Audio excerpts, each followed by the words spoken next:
Today we are going to see the magnetic field on the axis of the circular current loop. First we need to draw the diagram, draw the current circular current loop. This is we can call the circular current loop. It's carrying the steady state current I. We are going to consider the from the axis of the loop, the point P. We are going to measure the magnetic field at a point P. The distance between the center of the circle O to P, that would be equal to x. The radius of the circle you can call that would be the or the current carrying loop. Consider the small element dl here. This is a small element, the dl. The direction of this element is like that. The current element, another current element here, that length also dl. It is pointing this direction. This element will produce the circulating magnetic field. In general, the field at a point P, it will be at an angle. That field is dB. The small current carrying element dl, it's producing a magnetic field at a point. That magnetic field, it will be dB with respect to the x-axis. If you are taking this is the x-axis, if this is a y-axis, then the dB having two component. If we are calling this angle is theta, so it will make dB cos theta, and the opposite angle is dB sin theta. So there are this element, it will produce a magnetic field at a point B, that will be dB. So dB having two component, the dB x, it's along the x direction, that will be equal to dB cos theta. Along the x component, it is perpendicular component, you can call dB sin theta. Along the y direction, that would be equal to dBy dB cos theta, because it's a projection along this axis. The projection angle in general we can call that would be cos theta, dB cos theta. So in similar manner, this current carrying element, that small dl, it will also produce a magnetic field at a point P, that will be pointing at some angle in this direction. With respect to the y-axis, it will be theta angle. So again, this element also having the dB sin theta along the x-axis. Then another component along the y direction, it is having dB cos theta. If you are taking this distance, the current element, between the current element, the point of interest B, if we are calling this distance is the small r, this angle in general, that will be also equal to theta. Consider this will be, it's 90 degree. So here it is 90 minus theta. This angle it is 90 minus theta. Again, if you are consider this angle, if it is 90 degree, then this should be, it's a simply theta. So you can call the r, the distance between the current element dl, the point of interest p, that would be equal to, in general, square root of the, if you are using the Pythagorean theorem, this is a right angle triangle. If you are consider DLOP, it will form the right angle triangle. Then the hypotenuse r would be equal to the adjacent square r square, it's plus x square. This is the distance between the dl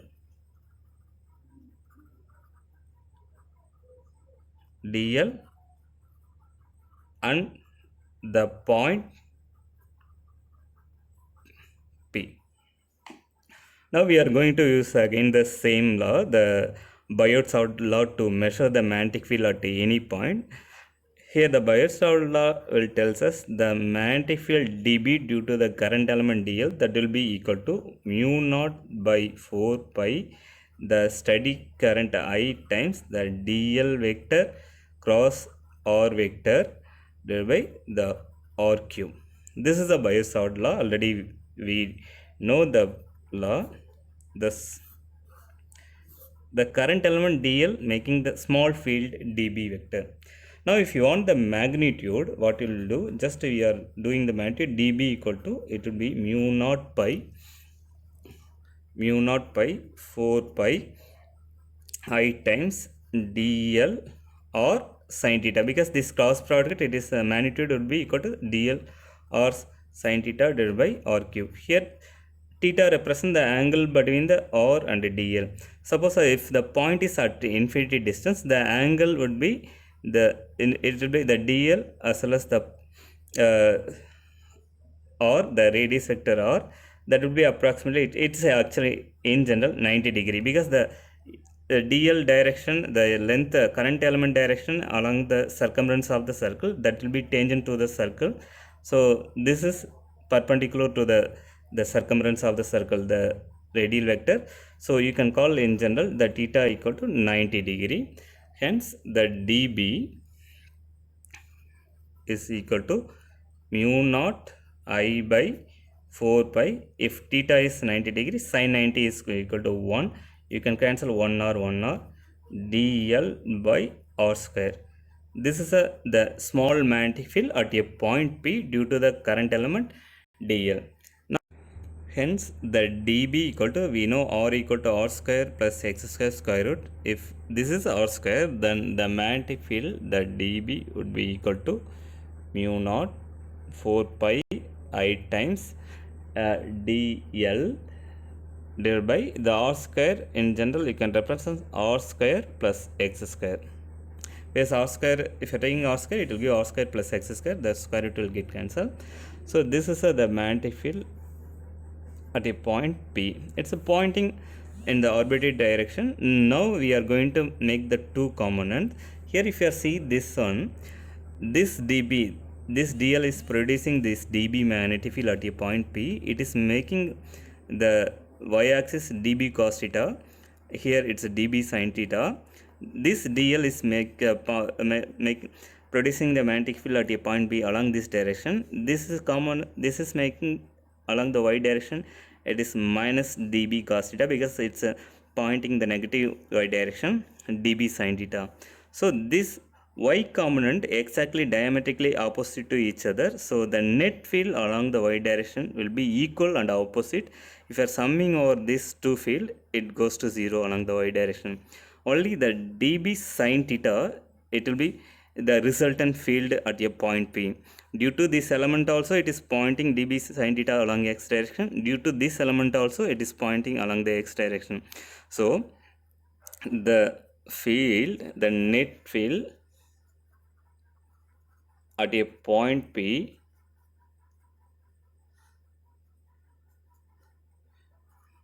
due to dl, the dl elements, if you are computing all the elements, suppose if you are making infinite number of elements, the resultant will be dB sin theta pointing along the x direction. If you are consider the diametric opposite element, the field will be the opposite to in the perpendicular, the parallel y component will be diametrically opposite to each other. If you are consider the diametrically opposite element, then the net field along the y direction will be 0. So we have only the component dBx, that would be equal to dB sin theta. If you look at the sin theta, this is a theta, it's a opposite over the hypotenuse. So the sin theta in general, dB sin theta, you can represent opposite is the capital R, hypotenuse smaller. So we know that dB, that would be this value. So that would be equal to mu naught I divided by 4 pi dl divided by r square plus x square times r by the small r. Small r, we have the expression, it is square root of r square plus x square. That square root we can call it's a whole power 1 by 2. Here it's r square plus x square whole power 1. Here r square plus x square whole power 1 by 2. The bases are same, so we need to sum over the power. So the dB is equal to the dBx, the resultant component along the x direction, mu naught by 4 pi dl, the capital R, divided by r square plus x square whole power 1 plus 1 by 2, it would be equal to 3 by 2. This is the field producing at a point P due to the circular current loop. This is the resultant field at a point P. So you can rewrite this on dBx, that should be equal to mu naught I, the capital R, divided by 4 pi times the dl into r square plus x square, its whole power 3 by 2. This is a, suppose if you are consider this small current loop, the current element, this small current element, the resultant field it's here. Now if you are want the total uh, circular loop, the current loop is producing the net field. What is the net field at a point P means you need to integrate this expression. So we need to calculate the resultant field at a point P due to the circular coil. So here we are done the dBx, that is the field due to the current element dl, this dl. Now our aim is to compute the field at a point P due to this circular loop. If you want the net field produced by the circular current loop, just we need to integrate this expression from, so for if you are taking this is starting point, you need to take the integration 0 to 2 pi r, the circumference of the circle. So for that we are going to write this expression, that would be equal to this expression, that dBx, that would be equal to mu naught I r divided by 4 pi times dl divided by r square plus x square whole power 3 by 2. Now we are going to calculate the net field at a point P due to the current loop. So if you want the net field, you need to take the integration on both sides. If you are integrating this one, this will give the total field,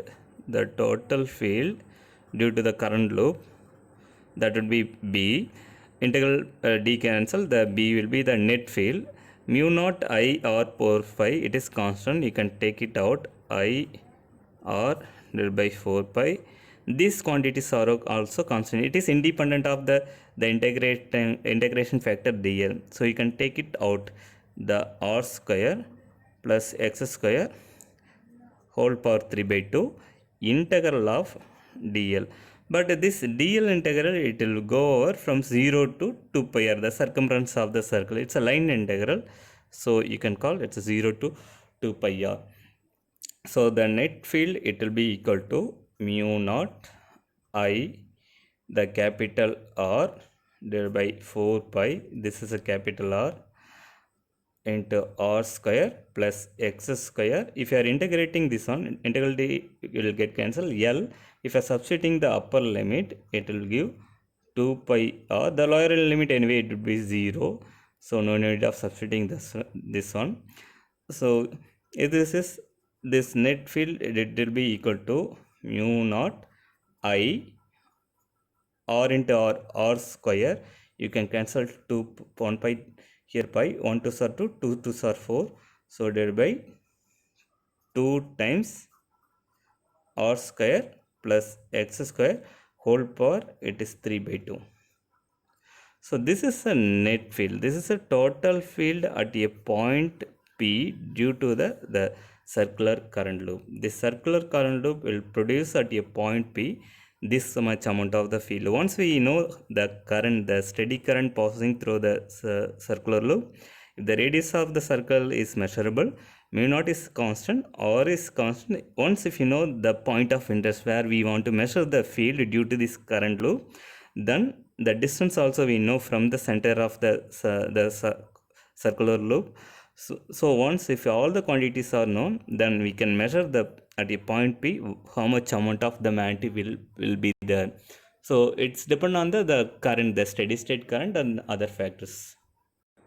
In this case, it is pointing along the x direction, so you can call using the vector direction, it's I unit vector. This is the I unit vector represents the field along the x direction.